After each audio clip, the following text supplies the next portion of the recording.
Oda is an average high schooler, so average in fact that half of his classmates forgot that he was even here in the first place. He spends most of his time just reading isekai novels by himself, and the reason he is always alone isn't because he's being bullied or anything, he just prefers it this way. The idea of someone coming over to talk to him is always so anxiety-inducing that it's easier to just blend in and be invisible. All of a sudden, the room goes dark as a black sphere appears in the middle of the classroom and a summoning circle is formed right above everyone in class. In the next moment, they find themselves in the middle of a large hall. An old bald dude gets their attention and says the king has something important to tell them.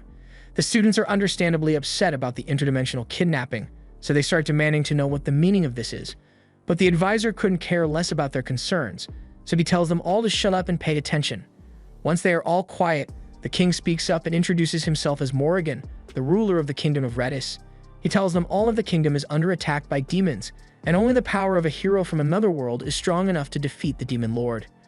After hearing those words, Oda realizes this is the exact same scenario as all those isekai novels he'd been reading, and he's actually starting to look forward to this a little.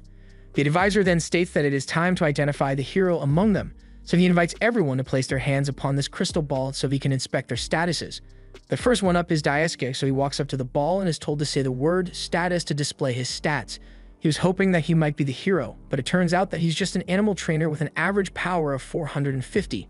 The advisor tells him there's no need to be disappointed since he is still only level 1, but his stats already far exceed those of an average person in this world.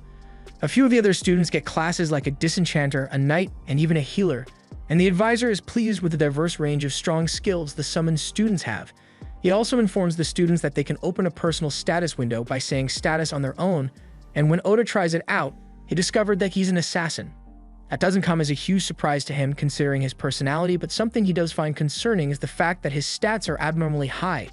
Earlier, Daisuke had stats around 450, and the advisor said that was already much higher than average people in this world, but Oda's stats are at 1,800. So what's with the massive disparity? It's Tsukasa's turn on the crystal ball next, so he places his hand on it, and to his surprise, he finds out that he is the hero. The other students aren't all that surprised by this outcome since Tsukasa has always been a prodigy in athletics, academics, and leadership, so he was the most likely to become a hero.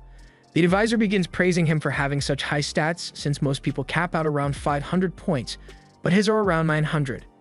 However, if 900 is really all a hero gets, then Oda is even more confused by the state of his own stat screen because it makes no sense for his stats to be so damn high. Nanase asks Oda if he'd like to go next since there aren't many people left, but the idea of revealing his stats to everyone here scares him because he has read enough isekai to know that there's something off about the king and his daughter. He can't even be certain that they were telling the truth about the demon lord they mentioned earlier, so revealing his stats to them would put him at a serious disadvantage. However, simply saying he doesn't want to show his stats would draw too much attention, so he looks at his stat screen and realizes that he has a max level skill called Presence Concealment, and as soon as he activates it, he practically vanishes from the group without anyone noticing.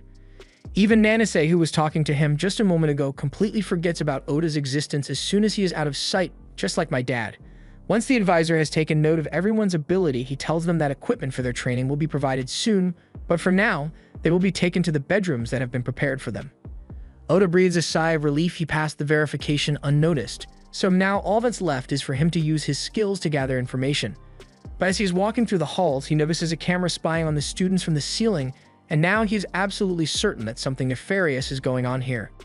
Since no one knows he's here anymore, he's going to have to fend for himself until he can figure things out, and fortunately, he manages to find an old bedroom that the castle uses to store equipment, so he decides to spend the night here. He looks through the available gear and finds some stuff that would suit an assassin, so he puts it on and heads out so he can start gathering as much info as possible. Thanks to his high stats, he is easily able to leap hundreds of feet into the air, so getting around won't be an issue for him.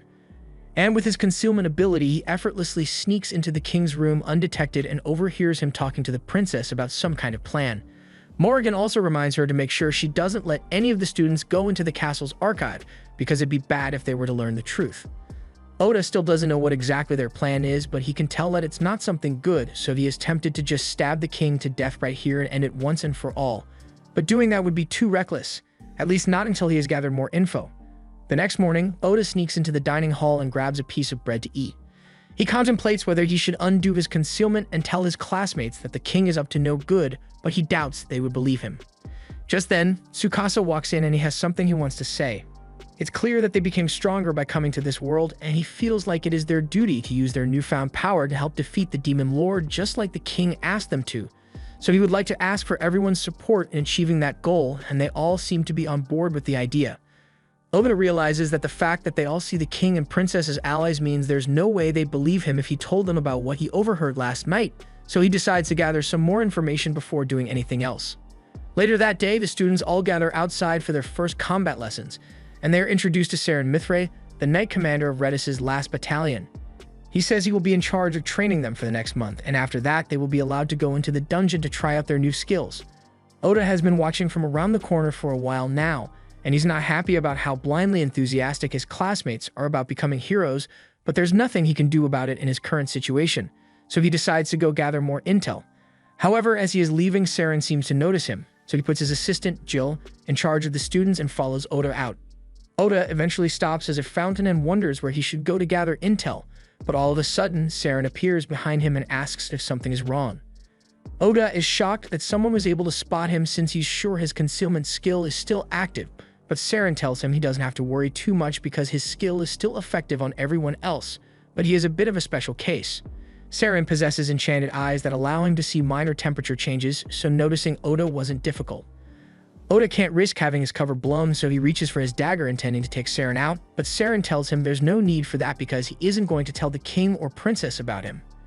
Oda is surprised to hear that since he figured the Knight Commander would be loyal to the king, but Saren's loyalty is a bit complicated, so as things stand, he's got no reason to snitch on Oda.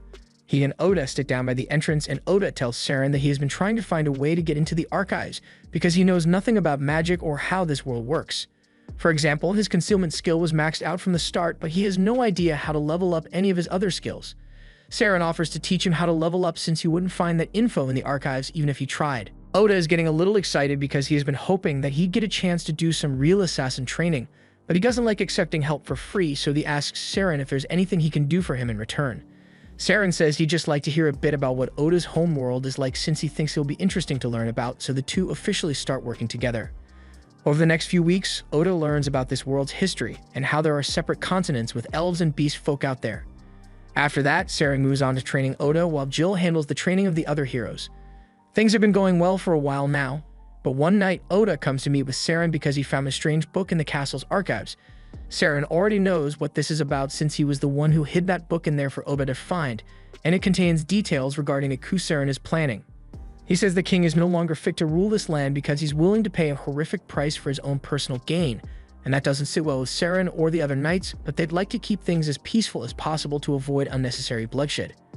Oda thinks things would have been a lot easier if he had just killed the king when he had the chance, but Saren tells him he made the right choice by sparing him in the moment.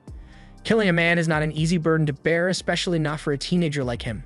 Just because he is an assassin doesn't mean he is obligated to kill, and if he truly intends to return home someday, he should keep his killing to an absolute minimum. Oda appreciates Saren's advice, but he asks him why he has been looking out for him so much even though he stands to gain nothing. Saren says he has high hopes for Oda, and he's not just talking about his stats. When he was first summoned, Oda was the only one who actually thought things through and didn't just go with the flow.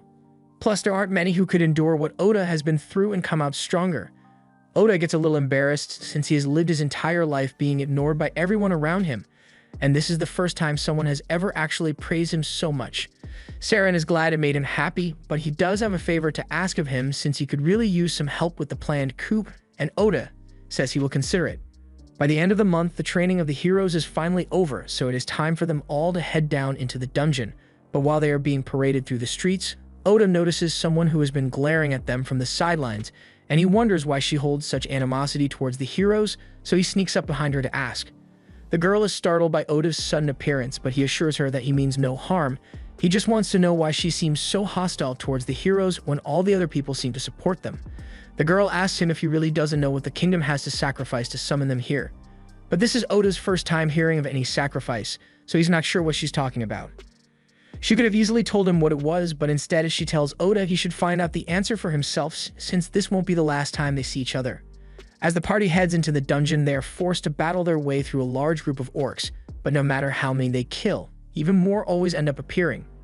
Tsukasa suggests they should all retreat for now, and Saren agrees since they've made enough progress for today, so he uses his divine sword skill to clear a path to the exit and tells everyone to run as fast as they can.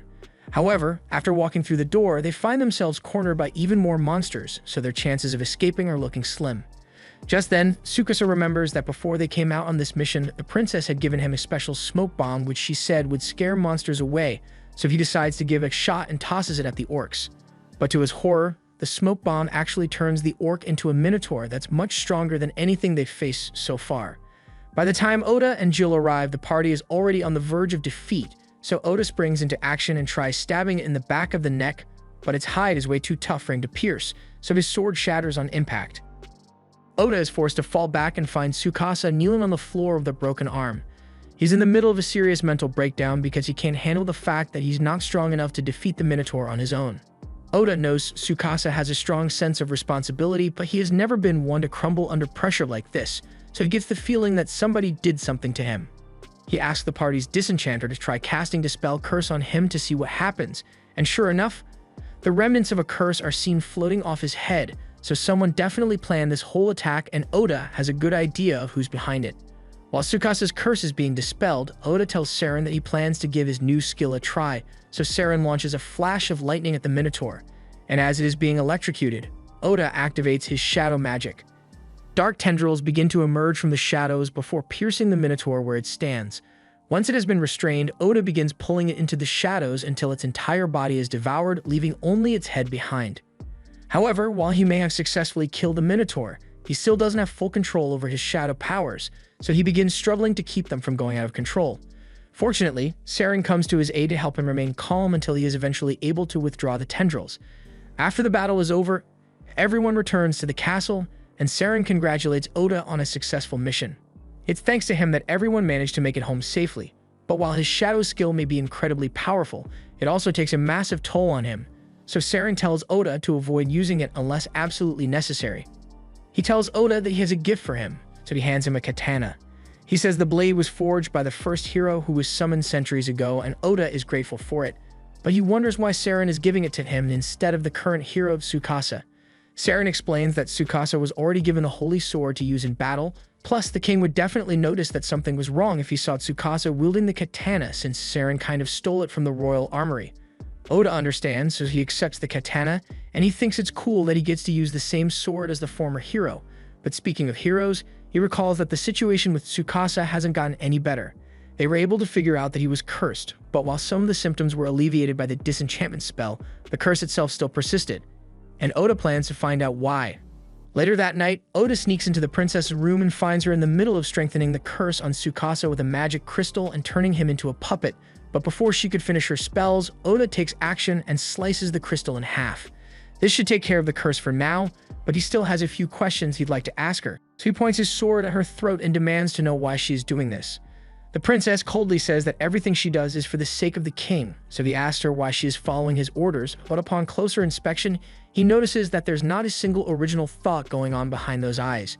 She's obviously being controlled as well, and it wouldn't be right to kill her if she's not doing this of her own free will, so Oda simply leaves. However, he probably should have taken her out anyway because as soon as he is gone, she goes into her closet full of cursed crystals for each of his classmates and begins using those instead. A little while later, Oda takes the crystals to Saren and asks if he knows anything about it. Saren has definitely seen these crystals before and he mutters to himself that he can't believe the king hasn't given up on this yet. That aside, he asks Oda if he revealed himself to the princess while he destroyed the crystal, and he admits that he did, but only because he wanted to find out what she's thinking and why she's doing all this.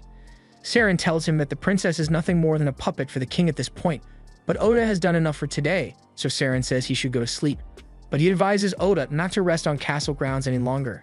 The princess is definitely going to try cursing everyone aside from Tsukasa now, but she doesn't know who Oda is, so she has no control over him.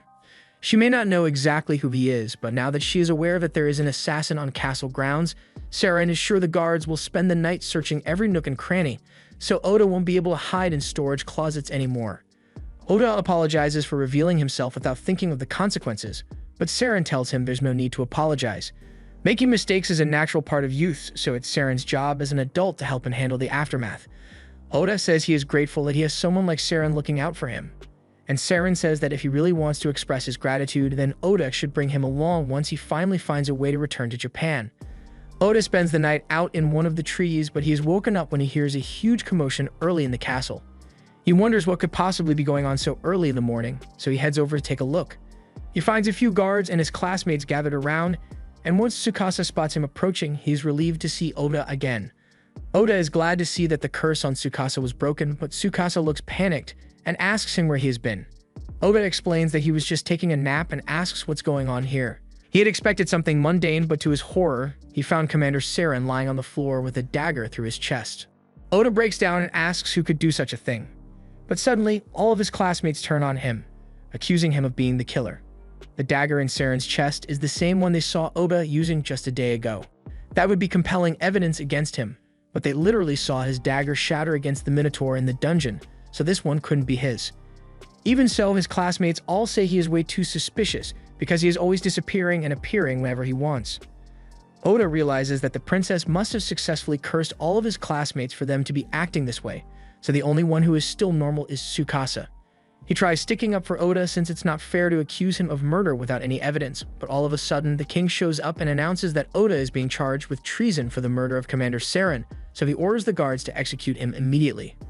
Oda sees a smile flash across the princess's face, and in that moment, he realizes that he is being set up, so no amount of explaining will be enough to get him out of this mess. As the guards are about to stab him, he activates his concealment skill and disappears from view, so the king orders his men to spread out and search everywhere for him. In the meantime, Oda sneaks up next to Jill since he knows he is trustworthy.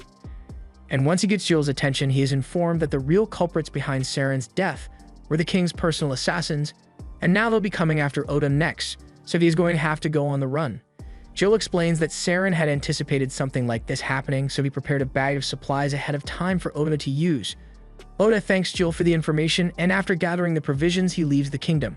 That night, the king and princess meet to discuss the plan's progress, and the king is honestly surprised by how easy it was to take out Saren, but it's a good thing the assassins were able to deal with him quickly.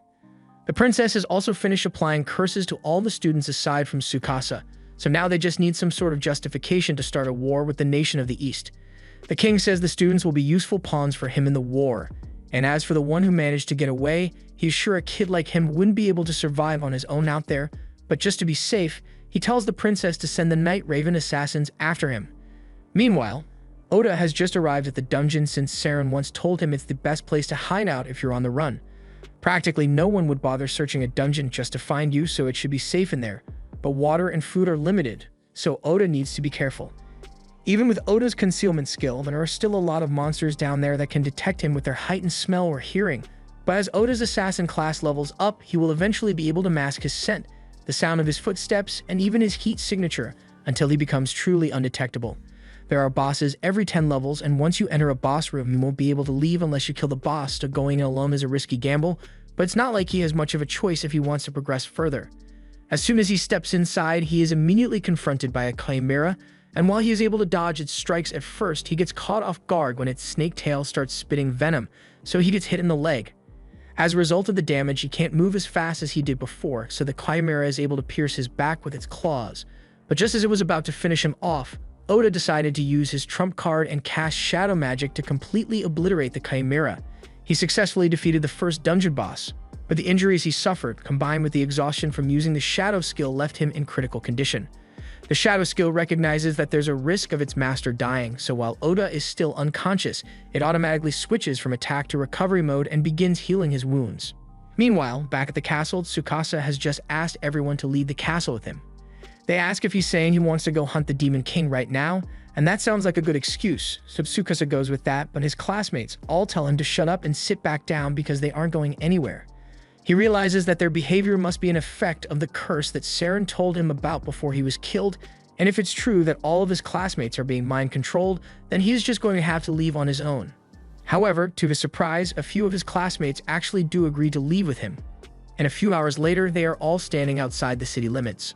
They are surprised that they managed to get out so easily, but it makes sense since their excuse was that they wanted to fight the Demon Lord, and it wouldn't make sense for the king to stop them from completing their mission. That aside, Tsukasa wonders why the others chose to join him when everyone else refused to even consider it, so Yuki tells him that she doesn't think anyone here is currently afflicted by the princess's curse. Asakina adds that he thinks his actions might have played a part in breaking them free from the curse, since even though he's not sure why he did it, He has fuzzy memories of himself sneaking into the princess's room and shattering a bunch of crystals in there. We later find out that Jill was the one responsible for it because he used his manipulation skill to take control of Asakina's body in order to undo the curse. And even if he was only able to break a few of the students free, he is glad he managed to fulfill Seren's last wish. As the group leaves the kingdom, Asakina thinks to himself that he needs to find a way to reconnect with Oda somehow. He wishes he had tried to find him while he was still staying hidden within the castle, and regardless of the fact that he was cursed, he feels terrible about not standing up for his friend.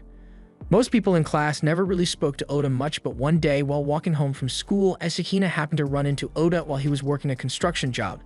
This was the first time they had met outside school, so Oda asked him to keep his job a secret since he didn't want his little sister to find out about it. Asakina promised to keep the secret since he knows what it's like to look after a little sister. And it just so happened that both of their sisters were best friends, so they had a good laugh about the coincidence. Meanwhile, down in the dungeon, Oda has just regained consciousness, and for some reason he recalls having a dream about the day he met Asakina. He really hopes Asakina is doing alright, and he is just as worried about his mom and sister back in Japan, but after he is done worrying, he suddenly comes to the realization that he isn't in excruciating pain even though he got his back clawed out by the Chimera. He calls out for his status screen, and from what he can see, his stats went up a lot from defeating the Chimera, but that doesn't explain why his HP is almost full despite all the damage he took in that fight. He also notices that his shadow magic skill is now level 3, and he doesn't understand how it could have gone up so much after he only used it once, but he has no time to think about it. Therefore, he decides to keep moving. Further down in the dungeon, he ends up running into a giant slime, and after cutting it open, he finds a pretty elf girl inside. He thinks this is the perfect opportunity to try out one of the new skills he got from leveling up, the World's Eye. He activates the skill, and all at once, every bit of information about the girl's life comes flooding into Oda's mind, but it's way too overwhelming for him to process it all, so he cancels the skill halfway. The girl barely has 2% of her HP left, so Oda carries her up to the 69th floor and sets her down by a pool of water so she can rest. She later wakes up and Oda hands her some water to drink to make her feel better. He tells Amelia she should get some more sleep so she can recover properly, but she says she's too hungry to sleep, so he makes her a bowl of porridge. The girl is grateful for the food and starts eating right away. After she's done eating, she asks Oda how she got here since she remembers being further down in the dungeon, and he explains that this was the closest watering hole, so he carried her up. She's surprised that he went out of his way to look after her even though they've never met before, because that's the nicest thing anyone has ever done for her. A few hours later, Amelia is back to full strength, and she and Oda have made it all the way down to the 80th floor, but Oda wonders why she is following him since he assumed that she would want to return to the surface as soon as possible. Amelia tells him she came down here to clear the dungeon just like him, so she's not leaving until she has accomplished her goal. The two make their way into the floor boss room, and the second they set foot inside, they are attacked by a dragon. They both jump out of the way, and Amelia uses gravity magic to weigh the dragon down while Oda goes for a finishing blow. However, the dragon was somehow able to locate him and swats Oda out of the air. Amelia tells him that the dragon is probably tracking his mana signature, so he should diffuse it into the surroundings, but Oda has no idea how to do that, so he does the next best thing and uses pure mana to launch an attack at the dragon before stabbing it to death through the eyes. The dragon falls to the ground defeated, but Amelia is confused by what Oda just did, so he explains that he didn't know how to diffuse his mana into the surroundings, so he just used the surrounding mana to attack instead. Amelia is shocked to learn that he is capable of such a thing, but before she could ask for more information, the dragon corpse suddenly begins glowing. After a few seconds, the dragon turns into a cat, but they are still wary of it, so Amelia scans its status and finds out that it's a shapeshifter, not a real dragon. That explains why they were able to defeat it so easily, since a real dragon would have mopped the floor with them in a fight. All of a sudden, the cat wakes up and it starts complaining about how humiliating it is that she lost to a human. Oda is surprised to hear the cat talking since he didn't know monsters could speak, but the cat scoffs and tells him she's no ordinary monster. She was personally created by the Demon Lord and bestowed high intelligence, so she is much more sophisticated than a regular monster. She just wanted to have a little fun by role-playing as a dragon, but she took it too far and it cost her the fight. She tells Oda that he is free to kill her if he wants, but first, she has a message from the Demon Lord that she needs to relay to him.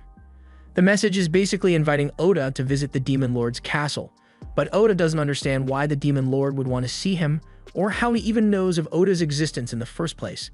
The cat tells him she's just as clueless as he is when it comes to the Demon Lord's plans, but her duty is done, so she lies down on the ground and tells Oda he can start killing her now. Oda tells her he's not going to do that because while the cat may be a demon, he doesn't necessarily think she's evil. Plus, he has a soft spot for cats, so he'd rather avoid brutally murdering one. The cat reminds him that the boss's room doors won't open unless someone dies, and she doubts he want to spend the rest of his life trapped, but Oda insists that he will find another way. Amelia speaks up and mentions that there might be a workaround for this, since if Oda were to make the cat his familiar, then she would no longer count as the floor boss and the doors would open. However, there's a catch. The pact ritual requires extremely precise mana control, and if Oda messes it up, there's a chance that both he and the cat could perish. Oda doesn't even flinch and says he's fine with the risk. But that makes no sense to Amelia, so she asks him why he is so willing to die over a cat he just met. He says it's just something he decided to do, so he's going to see it through to the end, and the cat really doesn't care either way, so she tells Oda he's free to do whatever he wants. Oda asks Amelia to explain how the ritual is meant to be performed, so she tells him that first she needs to give the cat a name. He thinks about it for a bit until he eventually comes up with the name Night. He chose that name because the cat's fur reminds him of the beautiful night sky, and she kind of likes the name, but she acts like she doesn't care. Oda then asks Amelia what the next step of the ritual is, so she tells him he is going to need to pour his mana into the cat to bond their souls together. She thinks Oda should be able to pull it off, but she does warn him that once he starts, there's no going back, so if he fails to do it on the first try, he will die. Oda tells her there's nothing to worry about because he's sure he can handle it, and she trusts him. So he begins pouring mana into Night, and a bubble forms around them as Oda is dried into Night's soul. At first, things seem peaceful here, but he suddenly finds himself falling over a city facing imminent destruction. And the one responsible for all that destruction was none other than Night. This is one of her memories of the countless calamities she has caused over her long lifetime, but before she can cause any more damage, Oda reached out and yelled for her to stop. This gets Night's attention, so she directs a blast towards Oda, sending him crashing onto a roof and leaving him slightly injured. Night tells Oda to draw his blade and kill her here and now, because if he doesn't, he's going to lose his life, and dying here would render him a vegetable in real life. She's trying to force Oda to retaliate by attacking him with everything she has, and in the real world, Amelia sees Oda begin to bleed out his ears as his soul takes damage. Back in the soul world, Oda begins charging straight for Night, but just when she thought he was about to strike her down, he instead let himself be impaled on her claws because he doesn't want to kill her. Night doesn't understand what Oda is trying to pull here, since all he had to do to survive was end her life, but he says that's not good enough for him. He knows Night doesn't really want to kill him, or anyone for that matter, but be that as it may, Night says it doesn't matter because she's a monster. Oda says there's no rule saying she needs to kill humans just because she's a monster, but Night tells him it's a primal instinct. Oda can tell that Night hates living like this, so he tells her that as long as she's with him, he's going to take care of her, so her days of senseless destruction are over. This finally gets through to Night, so she decides to trust Oda and settles down in his arms. Back in the real world, Oda nearly passes out from exhaustion, but Amelia catches him, and with a look of relief, she tells him he was successful. Oda then goes up to Night and places his hand on her head. A pattern appears on the back of his hand to symbolize his bond with Night, and at the same time, the pattern on Night's forehead changes from red to gold. Night tells Oda that he has piqued her interest, and she would like to stay by his side and witness his journey, so she swears her undying fealty to him. All of a sudden, a teleportation circle begins glowing on the ground, and the fact that it has appeared means Meg is no longer considered a boss by the labyrinth, so they are free to leave. Oda thinks it's great that they are free to go, but Meg is still weakened from her injuries earlier, so he tells her she can rest for as long as she needs because other monsters won't be able to get in here. In that case, Amelia suggests they should all sit down and have a nice chat so they can get to know each other while they wait, and Night agrees. Meanwhile, back with Oda's classmates, they have just arrived at the city of Yamato, and since this place was founded by the summoned hero a few generations back, it has a lot of Japanese aesthetics. They pay for Nin and all sit down to discuss their current situation. Tsukasa tells everyone that their funds are running low, so they need to find work soon so they can keep covering their expenses. One of his classmates raises his hand and suggests they could all become adventurers to make money since they ran into a bunch of them on the way here. Tsukasa thinks that's a great idea, but aside from their money troubles, he is also concerned about the fact that they still know almost nothing about this world. They can't exactly trust what they've been told by the king and the princess, so he tells everyone to read as many books as they can to piece together this world's history. They all agree with his plan, but they doubt that reading a bunch of books is going to help much since their main goal is to find a way to get back to Japan, and they doubt they are going to find the answer in a random book. Tsukasa has already thought of that, so he tells them that he thinks the fastest way for them to make it back home is to play the part of heroes and slay the Demon King. The king was the one who summoned them here, so naturally he would know how to send them back, And once they've defeated the Demon Lord, regardless of what evil plans he may have in mind, he will be forced to send them back home. For now, he tells everyone that they need to gather as much money and info as possible. And once they have that, he suggests they should head straight for the Demon Continent to challenge the Demon Lord. However, Asahina objects to that plan. He says the best course of action would be to stay out and wait to meet up with Oda, since he's bound to show up in the city sooner or later. Oda is without a doubt the strongest out of all of them here, so Asahina thinks it would be foolish to challenge the Demon Lord without his strength. Nanase agrees because he never really got a chance to speak to Oda before, but Daisuke strongly opposes the idea because he still thinks there's a chance that Oda was the one who killed Commander Saren. Asahina tells him they've already discussed this before, but the king used magic to manipulate their memories to turn them against Oda. So despite what Daisuke may remember, Oda is completely innocent. Be that as it may, Yuki says Oda is nowhere near here right now, and even if he were, there's no guarantee that he'd want to help them after everything he has been put through. Since Tsukasa is the leader, Shiori asks him whether he thinks they should wait for Oda or press on without him. Tsukasa thinks about it for a minute, and he sees why Asahina would want to wait for Oda since he is a trustworthy friend, and he is a lot stronger than the rest of them. But he doesn't think Oda would want to team up with them. He's always been someone who likes to do things on his own, and with the power difference between him and the rest of the class, they would only be slowing him down. That's why he suggests they should all train as hard as they can so that they can catch up to Oda's level of strength, and only after that will they be ready to challenge the Demon Lord. Back in the dungeon, Amelia tells the story of how she was betrayed by her people and hunted down until she was eventually cornered on the edge of a cliff. She asked her sister and her people why they were doing this to her, since up till that point, she had never done anything that would warrant such hatred from them. But her sister had no real answer. She just said they wanted Amelia to die. With no other choice, Amelia used her gravity magic to destroy the ground beneath her feet and send herself plunging into the waters below to escape her attacker, and by the time she woke up, she found herself on the shore of a distant and unfamiliar land. Shortly after that, she was swallowed by a dark slime, and the next thing she remembers after that is waking up next to Oda. Oda and Knight are surprised by how rough Amelia's situation is, but Knight is curious about the dark slime that swallowed Amelia up because slimes usually don't eat people. And even if this one did, she finds it hard to believe that Amelia survived in there so long without being digested. Either way, Amelia says she's grateful that the slime ate her because without it, she would never have gotten the chance to meet Oda. Oda asks her if she intends to return home eventually, but Amelia says she has no home to return to. He asks her if she has at least tried having a conversation with her sister about what happened, but considering the fact that Amelia's sister tried to kill her, I don't think talking things out is an option for her. Oda's stance on this is biased because he also has a little sister, but has never tried to kill him. He cares about her a lot, and at one point he worked overtime for weeks just so he could buy her a new phone since her old one was busted. Yui didn't seem pleased with the gift at the time, but not because she was ungrateful. It was because she didn't like the fact that Oda was putting himself through so much stress just to buy her a gift. Just then, their mom came out and told Yui not to give Oda such a hard time about it since he only pushes himself because he loves her. Yui still felt bad about Oda working so hard for her sake, but she appreciated the gesture, so she thanked him for always looking out for her. Oda really misses her and his mom, so he wants to return home as soon as possible, but before that, there's something he needs to do. Back in Japan, no one ever seemed to notice Oda, which is probably why his presence concealment is one of his strongest skills. However, Commander Saren paid attention to him, and Oda owes a lot of his growth to him. But then the king murdered him in cold blood just so they could frame Oda, and he refuses to let that transgression go unpunished.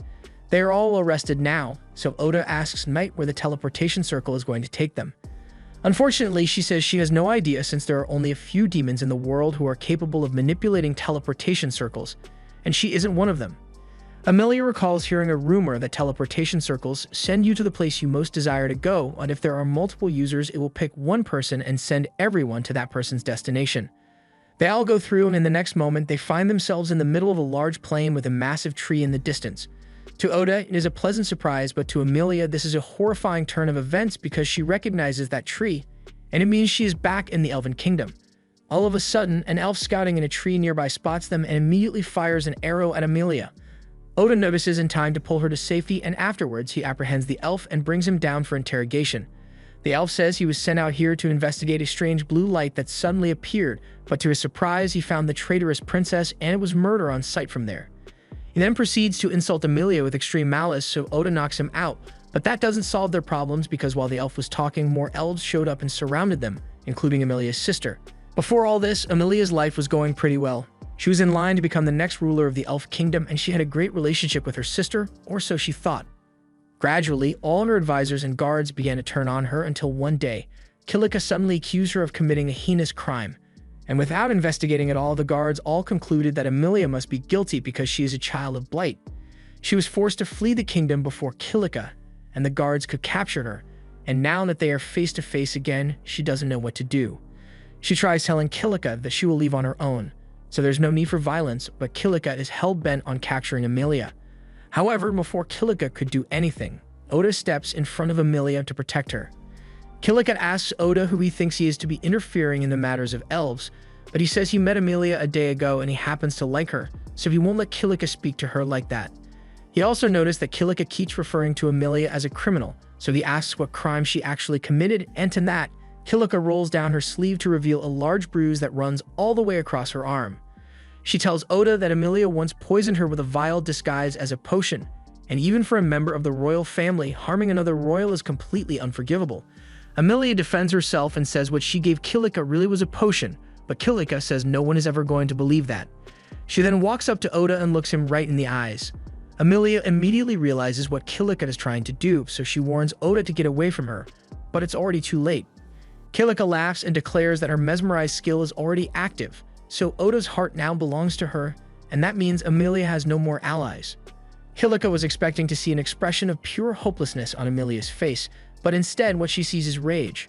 Amelia yells at Kilika to undo her spell and apologize to Oda because he should be allowed to make his own decision on who he loves.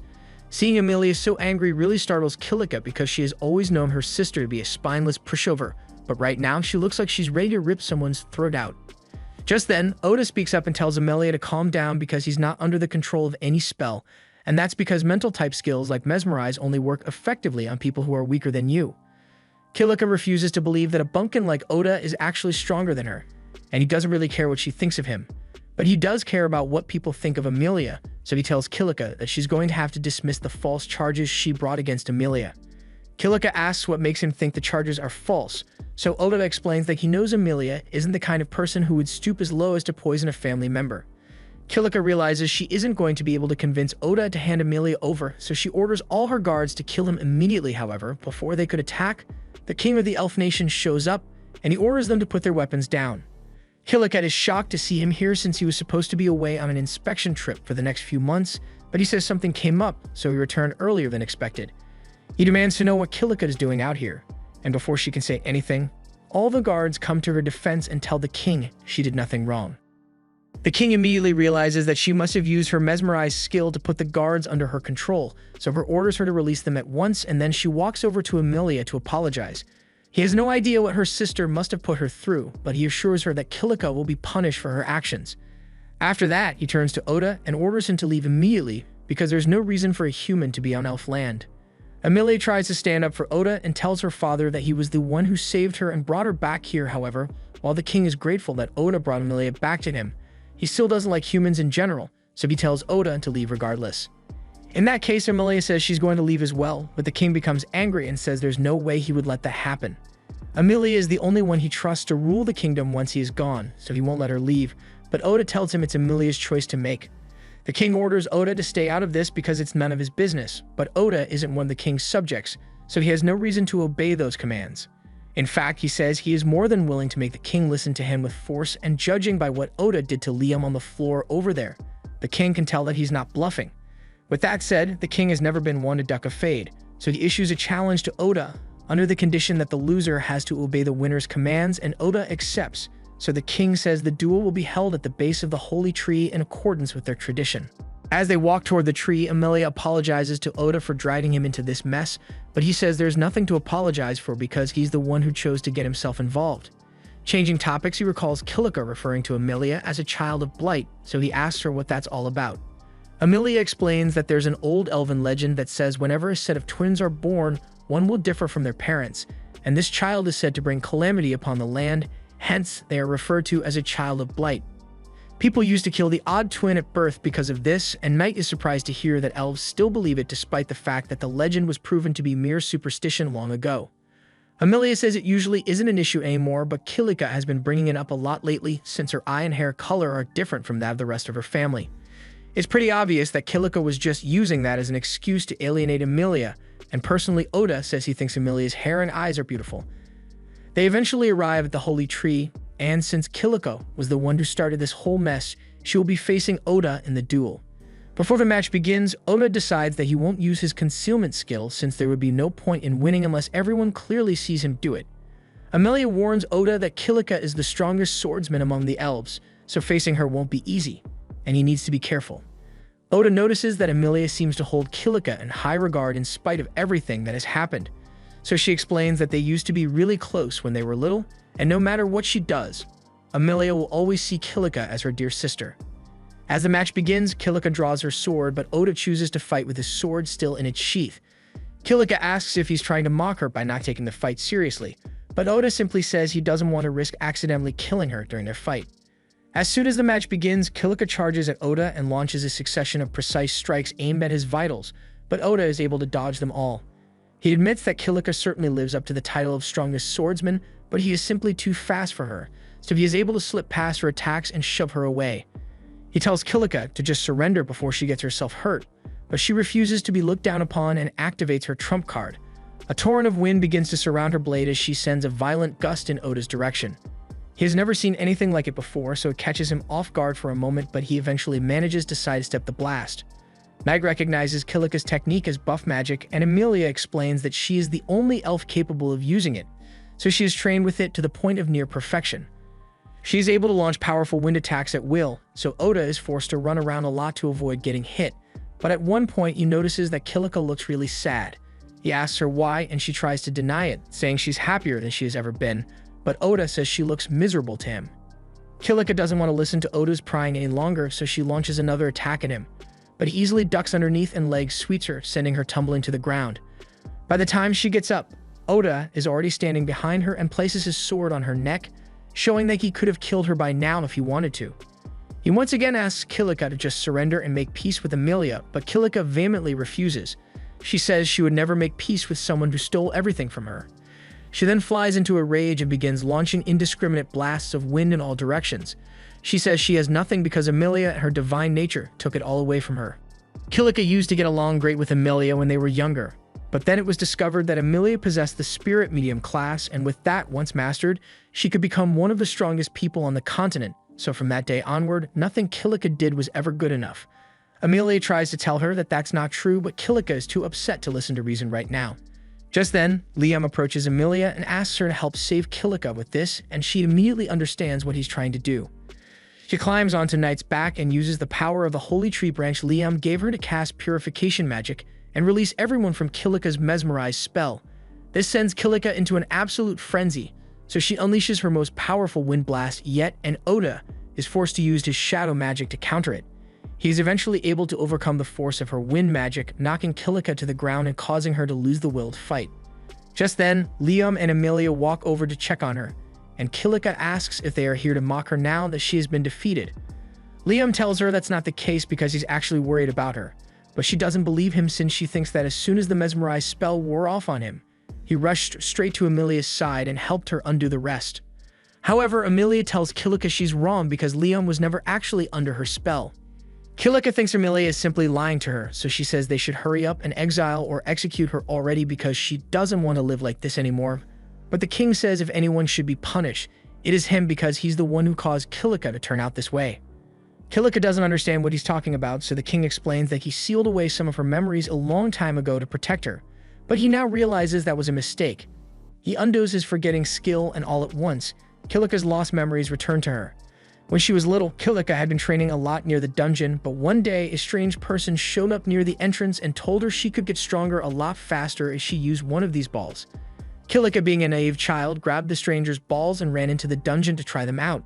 However, after using them, a horde of powerful monsters suddenly appeared, and she knew fighting them all on her own would be risky, so she ran out of the dungeon. Normally, dungeon monsters shouldn't be able to exit the dungeon, but these apparently weren't ordinary monsters, and at this rate, they were going to attack the elf village, so Kilika decided to stay and fight them off. She was holding her ground really well, and all the commotion alerted the other elves to the trouble, so backup had arrived. Leon was the first to get there, but unfortunately, he immediately got his torso impaled by a goblin, and Kilika had to watch her friend die right before her eyes. The trauma and guilt from what happened nearly broke Kilika's mind, so the king chose to seal away those painful memories to protect her from the truth. Liam wasn't the only one who died in that fight, but the situation was later salvaged thanks to Amelia using her spirit medium magic to craft 2 spells: gravity magic and resurrection magic. She was able to revive everyone who died, so there was no real loss that day.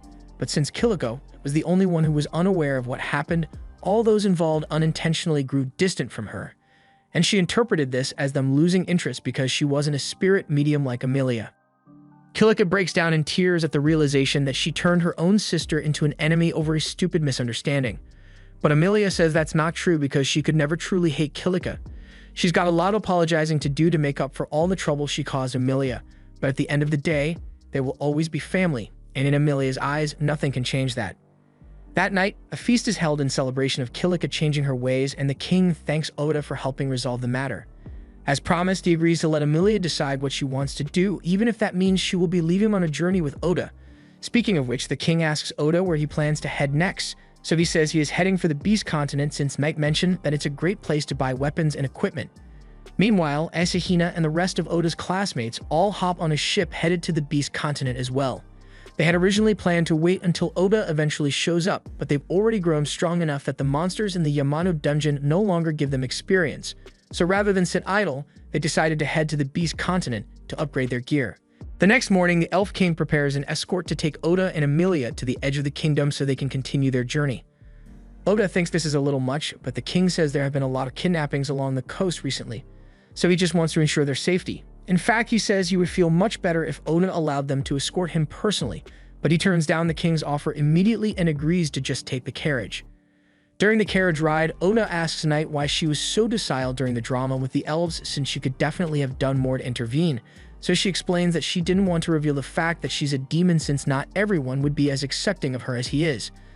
Oda understands why she would want to act like a regular cat, but he asks if the demon lord is okay with it since he might still be watching.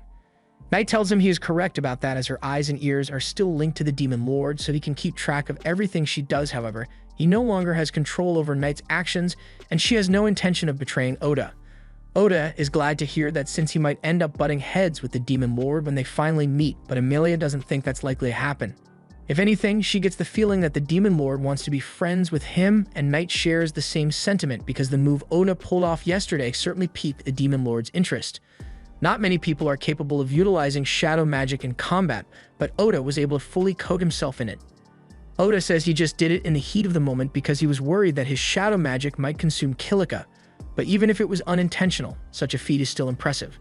Just then, Oda senses something up ahead, so he tells the carriage driver to stop here and gets out. He tells everyone that his detection skill alerted him to some people further up the road, and after taking a look with a telescope, the driver confirms that there is indeed a group of bandits up ahead. Unfortunately, the bandits also notice them and they have an elf hostage in their custody, so they threaten to kill her if Oda and the others don't do exactly as they say. The group has no choice but to listen for now, so the bandits take out a bunch of rope and tell them all to tie themselves up. Just then, Amelia gets down from the carriage, and as soon as the bandits see her hair color, they get excited because they recognize her as one of the elf princesses, and if they offer her to Lord Graham, then they'll be sure to get a huge bonus. However, while the bandits are all snickering to themselves, Oda activates his presence concealment, and in an instant, he knocks all the bandits out before they even realize what's going on. He then asks the driver to tie up all the bandits with the rope they brought, and while he's doing that, Oda starts wondering who this Lord Graham person the bandits mentioned is. Fortunately, the driver says he has actually heard of Lord Graham before, so he informs Oda that Graham is a royal in the nation of Uruk. That's good enough of a tip for Oda, so he asks the driver to take the bandits back to the elf castle, and in the meantime, he and Amelia will continue their journey on foot. The driver starts to object since his orders were to escort Oda and Amelia all the way to the port, but they are already pretty close, so Oda says getting there won't be a problem for them. A little while later, Oda, Amelia, and Knight all hop on a boat, and once they arrive at their destination, Oda plans to get himself some new gear so he can level up even more. Amelia is a bit surprised that Oda wants to get even stronger when he is already so powerful, but he says he needs to keep improving if he plans to avenge Saren eventually. Knight mentions that the port city they are headed to has a labyrinth in it, so if Oda wants, he can level up once they get there. However, that's going to take at least a few days, so she says they should just sit back and enjoy the journey until then. Amelia is excited since this is her first time traveling by ship, and she says she's excited to watch the sunset with Oda, but when she turns to ask him what he thinks, She realizes that he wasn't paying attention to a single word she said. He is busy reading a book that Amelia's father gave him as a parting gift, and he is so engrossed in it that he barely notices Amelia pouting at him. Oda spends the entire ship ride reading his book, so by the time they arrive on the Beast Folk continent, Amelia has barely been able to spend any time with him. As they get off the boat, Oda notices that humans are the only ones doing the manual labor here, which seems a little odd, but after taking a few steps into the city, he is confronted by a group of beastmen who order him to leave Amelia behind and get out of here. He realizes that the beast folk here must look down on humans, and dealing with these clowns could turn into a huge hassle, so he asks Amelia to stand back and let him handle this. He begins walking towards the beastmen, and they all begin mocking Oda because there's no way a puny human could possibly stand up to their strength. But even though Oda could easily beat them up, he opts for the more classy option and uses his shadow magic to blind them instead. He then leads Amelia past the goons, but as they walk into town, he notices that a lot of the people here are staring at them, and their gaze seems to be aimed at Knight. Knight explains that cats are despised and feared here. Later that night, they check into a hotel, and after having a hearty meal, Oda suggests they should head to bed. The room has 2 beds, but with a flushed face, Amelia says they are so big that she and Oda could probably just share one. Hearing this catches Oda off guard, but Knight knows exactly what Amelia is trying to do, so she decides to head out to give her and Oda some privacy. Oda tries to convince Knight to come back, but she's already long gone, and Amelia announces that she's going to take a shower, so he doesn't know what to do. By the time Amelia returns in a nightgown, she finds Oda using the advanced technique of pretending to be asleep. She assumes he must just be exhausted from the long journey, so she decides to hold off on her planned activities and just climbs into bed next to him to get some sleep. The next morning, Knight returns to the room, and when she sees Oda and Amelia in bed together, she assumes they must have had some fun after all. But that's besides the point. She tells them that a guest will be arriving soon, so they need to get dressed. A little while later, there's a knock at the door, so Oda tells the visitor he can enter, and a man named Crow walks in. Knight explains that Crow is the best blacksmith on the continent. She met with him last night and asked him to come here. Normally, Crow would never accept requests like this, but since the Nightmare of Adelia personally came to make the request, he couldn't refuse. Amelia wonders what Crow meant when he referred to Knight as the Nightmare of Adelia, but there's no time to ask about it because Crow asks Oda to hand over his weapon so he can inspect it. He can tell that Oda probably overused this thing in a labyrinth recently with all the damage it has accumulated, and Amelia is impressed that he can see all that from just a glance. Oda asks if Crow is going to be able to repair it, and Crow says that with the right materials and budget, he should be able to get it done. Oda also asks if he could make roughly 20 throwable assassin knives, but Crow looks surprised to learn that Oda is an assassin. He composes himself and tells Oda that he probably doesn't have the experience to properly use weapons forged by him, and Amelia gets offended by the fact that Crow is calling Oda inexperienced, but Oda can't exactly deny it. Knight asks Amelia to calm down because while Crow may be a smith right now, he was once a member of the hero party, so when it comes to combat, he knows what he's talking about. Crow meant what he said about Oda being inexperienced, but he still agrees to forge the weapons Oda asked for, so he writes down a list of all materials Oda will need to gather, and in the meantime, he's going to hold onto Oda's sword to make sure he doesn't damage it any further. Crow taking Oda's sword was a bit unexpected, but Knight assures him that Crow is the best there is, so Oda's weapon is in safe hands. Oda takes Knight's word for it, but even if Crow can fix the sword, Oda has no idea where to get all the materials he asked for.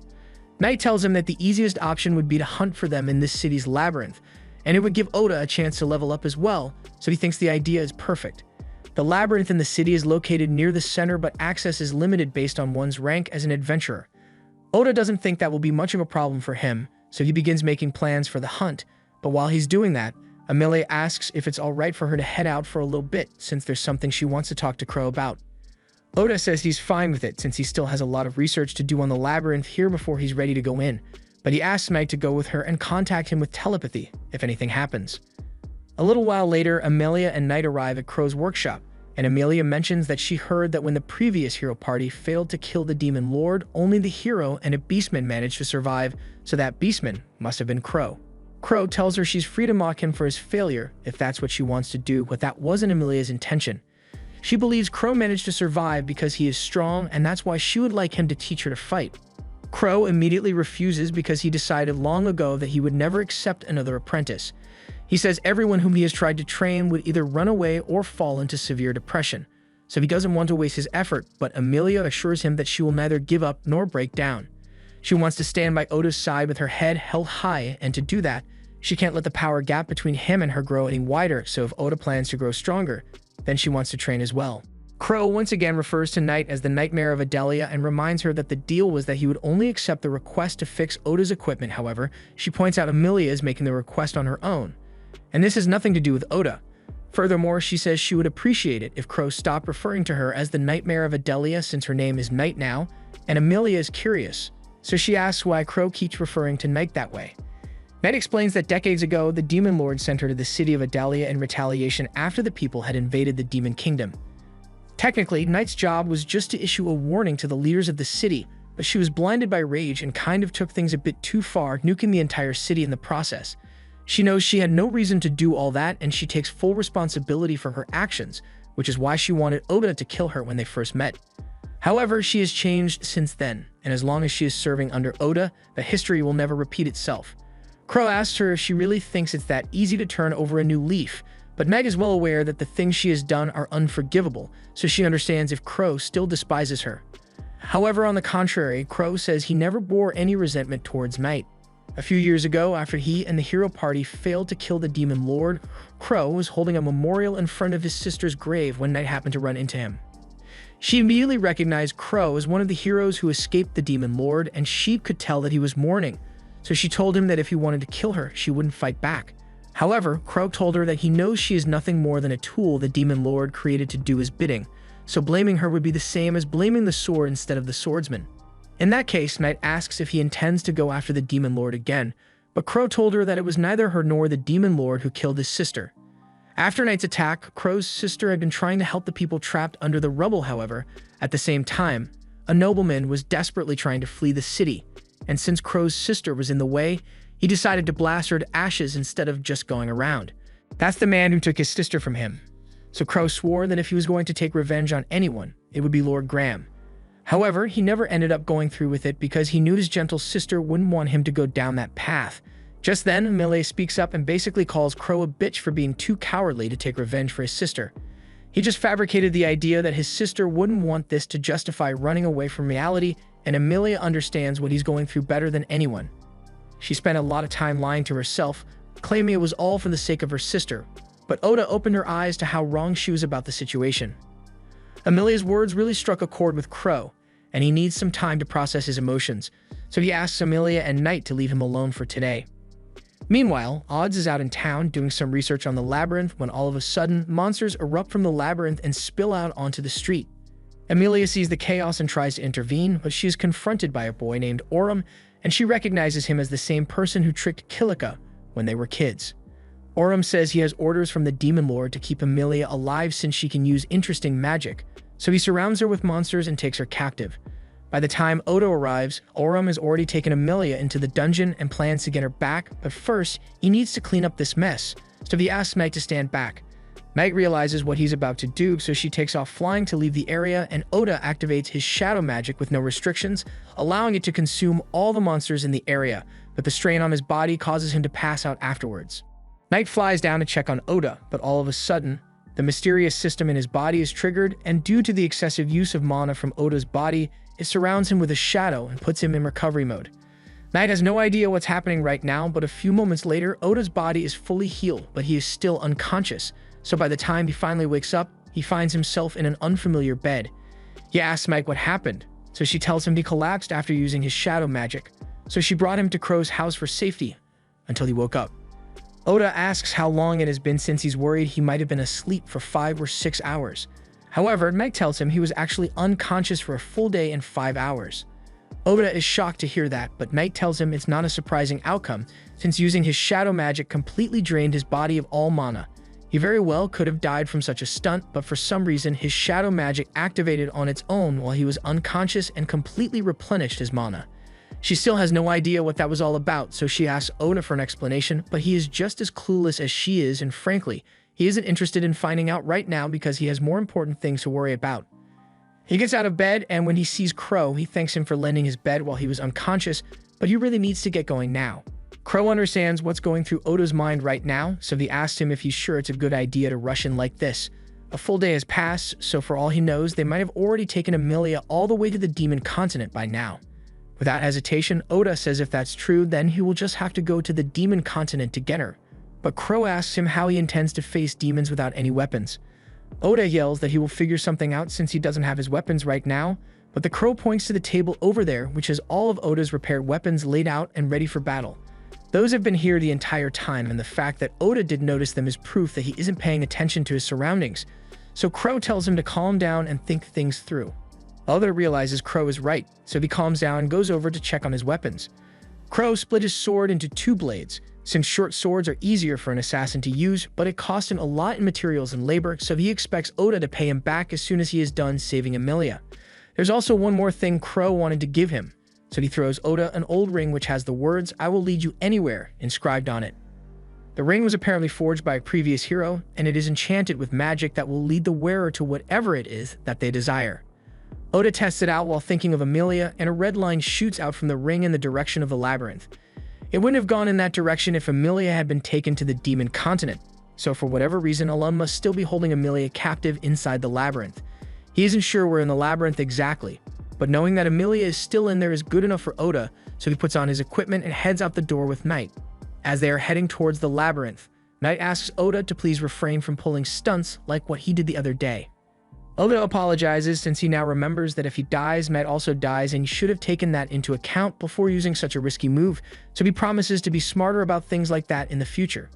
Meanwhile, deep in the labyrinth, Alum has placed Emilia on some broken pillars, and he is pleased with how well things have been going so far. He tells her demons like him have magic that allows them to control monsters, but he has never had a chance to try it on a humanoid species before, so he was excited to see what effect it would have on her. It turns out he can't control Emilia, but the spell did immobilize her, so that makes it easy for him to keep her under control. With a strained voice, Emilia asks him why they are still in the labyrinth, and Alum is bored, so he decides to sit down and talk to her for a little bit. He explains that only second-rate demons are capable of using teleportation magic, and he's only a third-rate demon, so he has to wait for his boss to get here before they can teleport Emilia back with them. Emilia asks where exactly he intends to teleport her, but Alum says he has no idea, and he assures her that he isn't lying. He knows Emilia is trying to extract information from him, but doesn't mind since even if that assassin friend of hers shows up to rescue her, Alum is sure Oda won't be able to beat him. That said, he tells Emilia he has no intentions of killing her, so she doesn't need to worry about that. Alum has strict orders to present Emilia to the Demon Lord alive and well, so he won't let anything bad happen to her. Meanwhile, outside, Oda has just arrived in front of the labyrinth, and according to the ring, Emilia is definitely down there, so he tells Knight to hurry. However, before they could head inside, a girl calls out to Oda and asks him to let her help rescue Emilia from the labyrinth. Oda recognizes her as the girl he met during the hero parade, but he never told her that Emilia was inside the labyrinth, so he grabs her by the throat and demands that she explain how she got that information. He warns her that whether he spares her life or not depends on her answer, so she had better not lie. While gasping for air, the girl tells him that she used her scent tracking skill to follow Emilia's smell to this location, and the trail disappeared at the entrance, so she assumed that Emilia must be in there. Oda doesn't seem convinced, but Knight tells him that it is normal for beast folk to awaken his scent tracking skill, so what she's saying could be true. Oda decides to let her go for now, so he drops the girl to the floor and demands to know why she is here. After regaining her composure, the girl tells Oda that her name is Laya Lagoon and she is the first princess of the nation of Uruk. She received word that the Demon Lord was targeting Princess Emilia, so she was going to warn them. If that's the case, then Oda asks why she didn't warn him as soon as he and Emilia arrived in town, but she says she wasn't sure they would believe her without proof, so she planned to investigate and find more evidence, but by then, the demons had already attacked. Oda can't tell whether Leia is telling the truth or not, so he decides to use his scan skill to check. From what he sees, you can tell that Leia isn't lying, but he does notice a peculiar skill in her stat window, so he asks her what her spirit barrier skill does. Leia asks how Oda knows about her skill, but he tells her he's the one asking questions here, so she explains that normal barriers can usually only be used in one spot, but her spirit barrier can be applied to moving objects. Oda asks if that means she can apply barriers to people, and Leia confirms it, so he thinks she would be a useful asset in saving Emilia. Leia also tells him that the Demon Lord is after Emilia because he wants to get his hands on her resurrection magic, and after hearing that, Oda realizes how serious the situation is, so he tells Leia to get on Knight with him because there's no time to waste. Meanwhile, down in the labyrinth, Alum has just told Emilia that the Demon Lord is after her resurrection magic, but she doesn't understand why. Demons already have practically infinite lifespans and they don't die easily. they'd have no real use for resurrection magic. Personally, Alum doesn't understand it either, since resurrection magic doesn't work on people who have been dead for too long, and once it has been used, you can't use it again for several days, so its applications are pretty limited. Amelia is surprised that Alum knows so much about her resurrection magic, but he changes the subject and points out that once he kills Oda, Amelia won't be able to revive him since she already used her magic to revive herself after that fatal blow she took. He's really excited to see what kind of expression Amelia makes when she sees Oda's lifeless body hit the floor, and he wonders if it will be as good as the look of horror he saw on Kilika's face back then. Back on the surface, on their way into the dungeon, Oda asks Leia what she was doing in the kingdom of Regis when he first met her, so she explains that her family was abducted by black slime, so she was looking for them there. Oda is surprised to hear that a black slime kidnapped Leia's family, since Amelia also had an encounter with a black slime, but he doesn't know if those two events are related. Leia goes on to state that she was adopted by the royal family of Uruk, but before that, she used to live in a remote village. One day, a black slime suddenly appeared, and even though slimes are usually monsters that can be taken down with one hit, this one swallowed up Leia's father, mother, little brother, and all the villagers in a single day. No ordinary slime could have done that, so she is sure that someone modified it and released it into the wild. After everyone Leia knew had been taken by the slime, the royal family offered to adopt her since they saw value in her skills as a protector, so she accepted and soon became Uruk's princess. She used her authority to look into the slime incident, and the trail ended up leading her to Redis, which is where she met Oda the first time. During her search, she found out that her village wasn't the only one that was attacked, and that a large number of humans, beast folk, and a few elves had gone missing in similar incidents. Their lives were consumed as part of a summoning ritual, and Leia later found out that the ritual in question was the one that summoned the heroes. So she was watching the parade that day to get a good look at the faces of the people her family was sacrificed for. Oda asks her if she holds any resentment towards him for what happened, but she says she knows he and the other heroes aren't to blame for what happened. Her hatred is directed at the king and princess for killing the people she loved for their personal gain, and Oda also has a score to settle with them, so he and Leia have something in common. While they are on the topic of the summoning ritual, Oda tells Leia that he doesn't believe that the king actually summoned them to fight against the demon lord, and Knight tells him he's right to not believe it because it's a bold-faced lie. The demon continent hasn't attempted an attack on humanity in the past 100 years, and they have shown no signs of doing so either, so the king's claim of needing to summon heroes to fight back is complete bull. The group eventually arrives inside the labyrinth, and the way things work here is that you must defeat a certain number of monsters on each floor before you will be allowed to progress to the next. Oda says he can use his shadow magic to take care of the monsters quickly, but Knight tells him he can't do that. He's going to have to fight a demon when they find Amelia, so it's a bad idea to risk exhausting himself before they get there. But Oda says they have no other choice since Leia can't fight, and he's the fastest one here. Knight tells him she can fight in his place, and if she goes into battle mode, she should be able to tear through the monsters on each floor in no time, but there's a risk of her losing control to her instincts in that form, so she's worried she might hurt Oda or Leia. Oda looks at Knight and assures her that as long as he is here, he will make sure she doesn't lose control, so Knight decides to put her faith in him. Knight then unleashes her full power and begins rampaging through the labyrinth with Oda and Leia on her back. And to make sure she doesn't lose control, Oda is using their mental link to keep her calm. Since they've got time, he asks her why demons are so hated in the first place, so Knight explains that the first demons generally aren't bad people, but the first demon king did order an attack on the other nations, so ever since then, people have held disdain for demons. Some demons are genuinely evil and see other races as nothing but bugs to be crushed, but at the same time, there are demons who wish to live in peace and avoid bloodshed, so she asks Oda to remember that not all demons are the same. Before long, they arrive at the floor where Amelia is being held captive, and as soon as they arrive, Leia applies a barrier to both Oda and Amelia. Alum is surprised that Oda managed to make it here so quickly, and Akira says he will be taking Amelia back now, but Alum laughs and asks how he plans to do that when he is going to be dead soon. Oda immediately tries to blindside Alum, but his attack is parried and Alum begins pushing him back and occasionally stabbing his limbs. It is clear that he is toying with Oda because he knows he is much stronger than him. But Oda still has one trick left up his sleeve. He activates his shadow magic and uses the blood stains on the ground to summon shadow beasts to aid him in battle. Alum wasn't expecting this, so he is quickly overwhelmed by the beasts, and that gives Oda a chance to get close while his guard is down and slash both his arms and legs, leaving him severely wounded.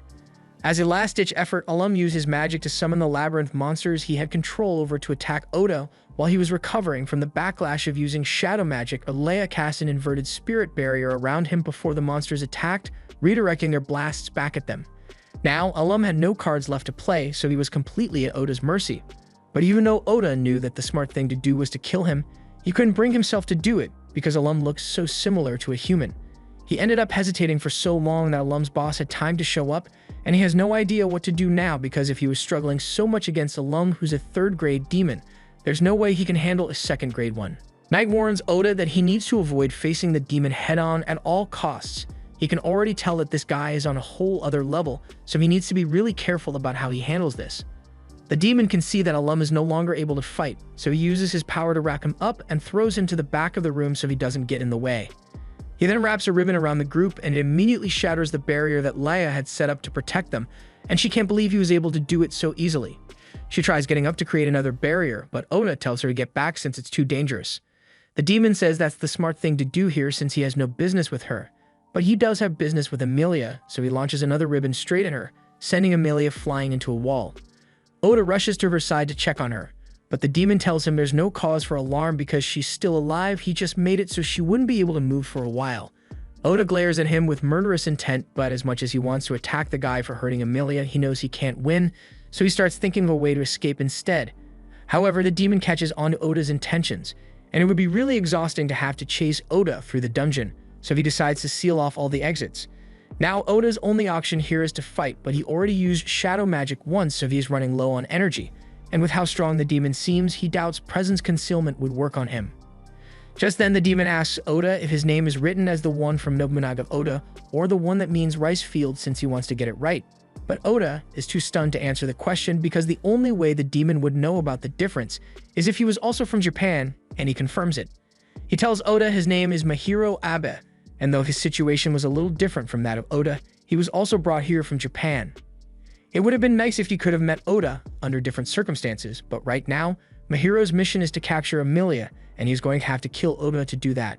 He activates his power and sends several energy blasts in Oda's direction, but while Oda does his best to dodge, Mahiro has full control over these things, so he makes one turnaround mid-air and strike Oda in the shoulder.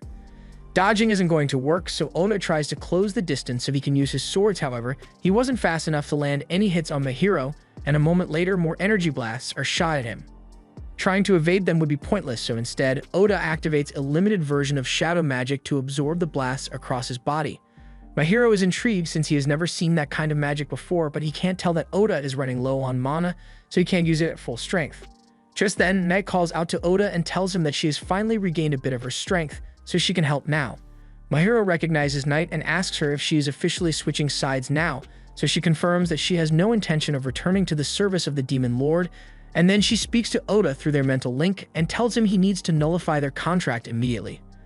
Oda has no idea what she's talking about, so Knight explains that she has a way to take Mahiro down, but she's going to perish in the process, and as long as she remains linked to Oda, that means he would die as well. She urges him to undo the contract so she can sacrifice herself for him, but Oda flatly refuses. Mahiro can see that Oda and Knight are having a conversation and he could attack them right now, but he's curious about what they're talking about, so he decides to wait until they are done. Oda tells Knight that he didn't think he could win earlier, but now that she's here, they might have a shot at beating Mahiro if they work together, so there's no need for her to sacrifice. Knight tells him that there's no guarantee that they will be able to win against Mahiro, so this plan is incredibly risky, but Oda says he's willing to take that risk if it means Knight gets to survive. Knight doesn't like the fact that Oda is putting himself in so much danger for her sake, but she respects his decision, so she uses the last of her energy to begin her transformation. As the golden light dissipates, Oda discovers that Knight has transformed into a copy of Captain Saren, and while in this form, she has access to all of Saren's abilities, but she can't hold it for long, so she tells Oda they need to finish this quickly. She activates Saren's magic, creating a massive light hammer in the air, forcing Mahiro to cast his shield to defend himself, but the light also happens to strengthen the power of Oda's shadows, so he seizes the opportunity and covers himself in shadows to boost his attack power before striking Mahiro. Knight soon joins Oda in pushing Mahiro back, and he is starting to get overwhelmed by the constant strikes, so Oda is able to land a slash across his back. Knight warns Oda that her transformation is going to wear off soon, but Oda says it doesn't matter since he should be able to finish Mahiro off with his next attack anyway. However, Mahiro still has one trick up his sleeve, so he snaps his fingers, and in the next second, Amelia shows up behind Oda and stabs him through the chest with her hand. She was under Mahiro's control just now, and as soon as the effects wears off, she screams out in horror because she can't believe what she just did. Oda tries to assure her that this isn't her fault and he knows she would never hurt him intentionally, but it doesn't change the fact that he is currently bleeding out. He keeps trying his best to stay alive, saying he can't die until he has achieved his goals, but a moment later, the color fades from his eyes and Oda's body goes cold. However, just as Oda's heart is about to stop beating, the system in his body recognizes that his injuries are fatal, so it intervenes and activates healing mode. Energy begins emanating from Oda's body as the system begins healing him, and Mahiro sees this happening, so he tries to double-tap Oda to make sure he stays down. But the system has already put up an impenetrable barrier, so Mahiro's attack can't harm Oda right now. Once the healing is complete, Oda's body begins to rise, but he isn't the one in control right now. The system has determined that Mahiro is a serious threat to Oda's survival, so it goes into battle mode and charges right at him. Oda and Mahiro clash, but with the system in control, Oda is able to use shadow magic much more efficiently. So when Mahiro attempts to hit him with an emergency slash, he creates a shadow wall to defend himself and then uses those shadows to bind Mahiro in place. The system then warns him to undo the spell he cast on Amelia and leave it once if he wants to live, but Mahiro refuses to accept defeat and instead decides to target Amelia to force Oda to sacrifice himself for her. The system doesn't really care about Amelia all that much, but Oda does, and the thought of her in danger is enough to snap him back to consciousness. So he runs over to Amelia to protect her with his body, but just as the spikes were about to hit him, Mahiro's magic is suddenly dispelled and the one responsible is Crow. He came down here because he was worried about Oda, and it looks like he arrived just in time. Mahiro is surprised to see Crow again since he thought he had died decades ago, but Crow is clearly alive and well, and Mahiro doesn't want to risk fighting him right now, so he decides to withdraw for now and creates a teleportation circle so he can leave with Alum. Oda is relieved that it's finally over and that Amelia is still safe, but all the strain on his body finally catches up to him, so he passes out, and by the time he wakes up, 3 days have passed. Amelia and Knight has been waiting for him to wake up this entire time, and they are really glad that he is alright. A little while later, once Crow realizes Oda is awake, he comes to check on him, and he has a few guests with him who want to see him as well. To Oda's surprise, he realizes the guests are his classmates, and they knew Oda was here because Jill has apparently known Crow for a long time. So when they came here looking to upgrade their gear, he informed them of Oda's presence. He's really happy that they were able to break free from the king's curse and leave the castle. They tell him that Jill was the one who helped break all their curses, for which they are all thankful. But speaking of Jill, Oda asks if it's really alright for him to be here since he'd probably get in trouble for leaving the castle. However, Jill says there's no need to worry about that since he was fired from being a knight already. The king thought the knight's order was hindering his plans, so he just got rid of them. And that sounds exactly like something the king would do. Asahina tells Oda he has been looking forward to reuniting with him, and he asks if Oda would like to join them, but Knight immediately objects. She says she is the only partner Oda needs, but Asahina tells her to shut up because Oda can speak for himself. Oda tells everyone to calm down for a second, because before he decides whether to join them or not, he'd like to know what they plan to do after this. Tsukasa explains that they were thinking of going after the Demon Lord soon, but Knight scoffs at them and says they are nowhere near strong enough to challenge the Demon Lord yet. Yuki gets offended by Knight calling them weak and asks why she's picking on them so much. Oda kind of agrees with Knight's opinion on them being too weak, but she isn't helping with the conversation right now, so he asks her to leave for a minute so he can finish talking with everyone. Once Knight is gone, he asks them why they want to go after the Demon Lord in the first place, so Tsukasa explains that doing so would raise their influence, and then they might be able to negotiate with the King of Regis to get him to send them home. After all, if he summoned them here in the first place, he must know of a way to send them back. It sounds like a good plan in theory, but Oda has a few problems with it, like for one, what on earth made them think it would be possible to negotiate with a man who tried to mind control a bunch of teenagers and killed Saren for his own selfish goals? Even if the king does know of a way to send them back, Oda isn't willing to do anything involving him, especially since he knows the king sacrificed hundreds of innocent people to summon them here in the first place. In that case, the others ask Oda what he intends to do since he must want to return home as well, so he tells them that the demon Mahiro is able to create teleportation circles, so he might know something that can help get them home, and Oda will eventually infiltrate the Demon Lord's castle to make him talk, but before that, he has to avenge Saren's death. Afterwards, he will do whatever it takes to make it back home, but hearing Oda say that makes Amelia feel conflicted since she wants Oda to succeed, but she also doesn't want him to leave her behind. It's a lot to process, so she leaves the room to get some fresh air and Oda goes after her. He finds Amelia at the edge of a cliff near the water, and she tells him she already knows they will have to go their separate ways one day, but it's not easy for her to accept it. She tells him there's something she needs to apologize for, and Oda tries to say he doesn't blame her for what happened in the dungeon since Mahiro was controlling her. But there's more to it than that. Amelia felt absolutely terrible for hurting him, but for a brief moment, she was actually happy about it because the thought crossed her mind that once Oda returns to his world, he would likely forget all about her. But if he were to die at her hands, then at least he would never forget her. She knows it was a messed up thing to think, and Oda doesn't really know what to say to that. But he does know what his feelings about Amelia are. He tells her that in his world, when a man and woman make a vow to spend the rest of their lives together, they wear a ring on their fourth finger, but he doesn't have a ring right now. So instead, he hands Amelia his sword and cuts a ring around his finger. He then tells Amelia he loves her, and if she's okay with it, he would like to become her partner for the rest of his life. Amelia is overjoyed and responds, telling Oda she loves him as well. She then cuts the same ring on her finger to seal their vow to be together, and Oda asks her if there's anything she wants him to do for her. Amelia takes his hand and says she just wants him to promise that he won't die, he won't forget, and he will never leave her.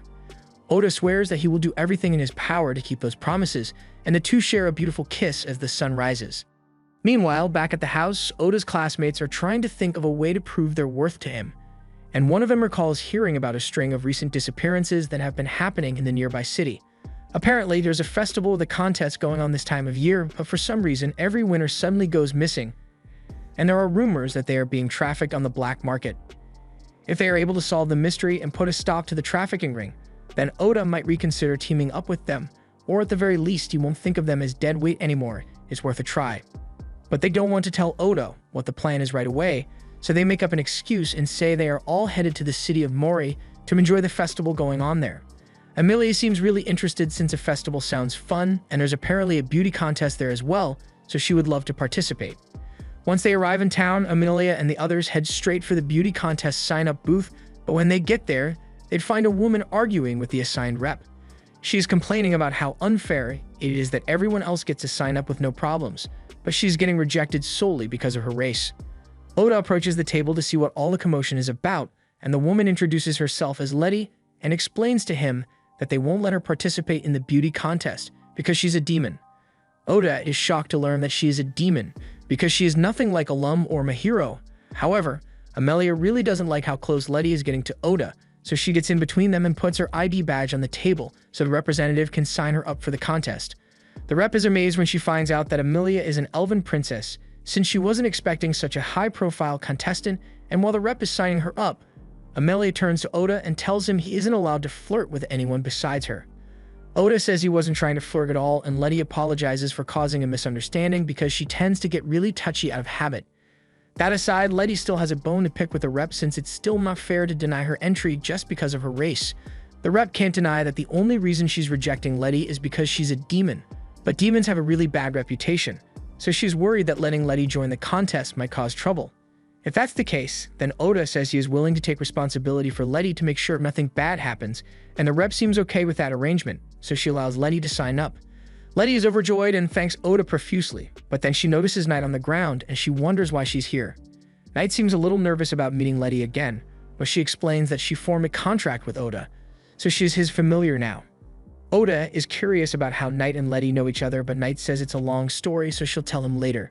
Since there's still some time before the contest begins, Letty asks Oda and Amelia if they'd like to check out the festival with her, and Amelia says she's on board, so Oda decides to go along with it.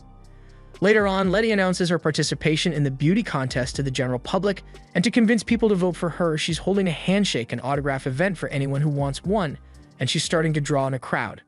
Oda thinks it's a little weird that Letty is so good at being social despite being a demon, but Knight says Letty has always been this way, and either way, Amelia isn't getting any bad vibes from her, so she thinks Letty is pretty nice. Just then, two girls happen to spot Oda, and they get really excited, calling him the silent assassin, but Oda has no idea what that was all about.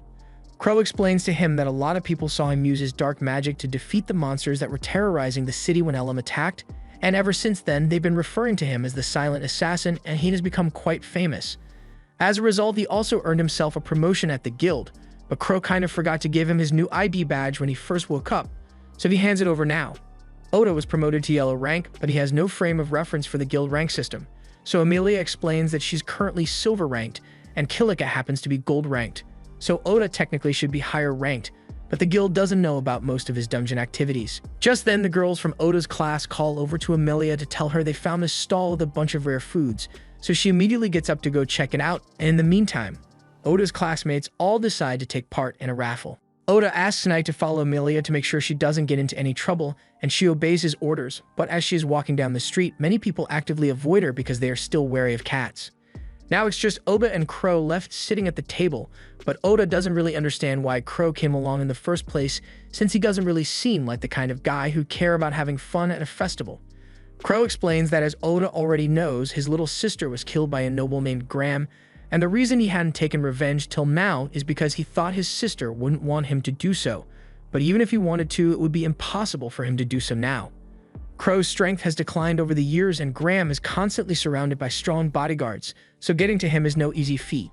On a completely unrelated note, Crow reminds Oda of how he saved him down in the dungeon a few days ago, and if he hadn't done that, Oda would probably be dead by now, so he owes him a debt, and there's something Crow would like him to do. As Oda listens to the request, his eyes go wide, and Crow understands that this isn't the kind of thing you can decide on immediately, so he tells Oda to take as much time as he needs to think it over. Just then, Jill shows up and tells Crow they still need to go secure their lodging, so Crow gets up and tells Oda that he took the liberty of getting him some of the best seats available in the beauty contest stadium, so he can head over first. Over at the stadium, the beauty contest is in full swing, and the girls are going all out with their dresses and performances, but none of them stand much of a chance against Amelia's beauty because from the moment she steps on stage, it's already clear that she has become the crowd favorite, and Oda can't take his eyes off her because of how dazzling she looks. At this point, most were expecting Amelia to be declared the winner of the beauty pageant, but there is one contestant left, and that's Letty. After her name is called, she walks up to the center of the stage with her cloak on, but she stops for a moment and places down a few magic stones before doing again elsewhere. This has the crowds confused, but a moment later she takes off her cloak, revealing her real outfit and an amazing light show to go with her performance.